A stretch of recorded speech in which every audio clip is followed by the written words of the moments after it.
बघा विद्यार्थी मित्रांनो, नवोदय परीक्षा असेल किंवा स्कॉलरशिप परीक्षा असेल, त्या परीक्षांसाठी हा महत्वाचा प्रश्न आहे. काय प्रश्न आहे बघा, 5 स्टार स्टार वजा स्टार 5 5 बरोबर स्टार 6 7. तर स्टार बरोबर काय, म्हणजे एक 3 अंकी संख्या आहे, त्या संख्येतून एक दुसरी 3 अंकी संख्या वजा केल्यास तिसरी 3 अंकी संख्या मिळते. तर यामध्ये जे स्टार आहे त्या स्टारच्या जागी कोणता अंक असेल असं आपले विचारले. मग विद्यार्थी मित्रांनो, सरळ सरळ आपण मांडून घेऊया. मग काय दिले, 5 स्टार स्टार वजा स्टार 5 5 बरोबर काय दिले, स्टार 6 7. आता विद्यार्थी मित्रांनो कसं शोधायचं बघा, वजा बाकी आहे, मग काय करायचं बघा, की 5 आणि खाल्लं 7 यांची बेरीज करायची. किती येते, 5 आणि 7 किती, 12. मग विद्यार्थी मित्रांनो 12 ला आपण 2 लिहू शकतो का, म्हणजे बघा आता स्टार बरोबर आपलं 2 आले. मग विद्यार्थी मित्रांनो स्टार सगळीकडे सारखं आहे, मग आपण सगळीकडे 2 ठेवून बघू उत्तर बरोबर येते का. इथं 2 ठेवलं, इथं पण 2 ठेवू, इथं पण 2 ठेवू, इथं पण 2 ठेवू, उत्तर बरोबर येते का नाही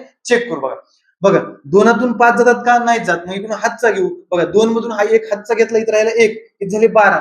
12तून 5 गेले 7 उरले, काय अडचण नाही. आता इथं राहिला होता किती, 1. बघा 1 मधून 5 जातात का, जात नाही. तिकडून हातचा घेऊ, इकडे 1 आला, इथं राहिले 4.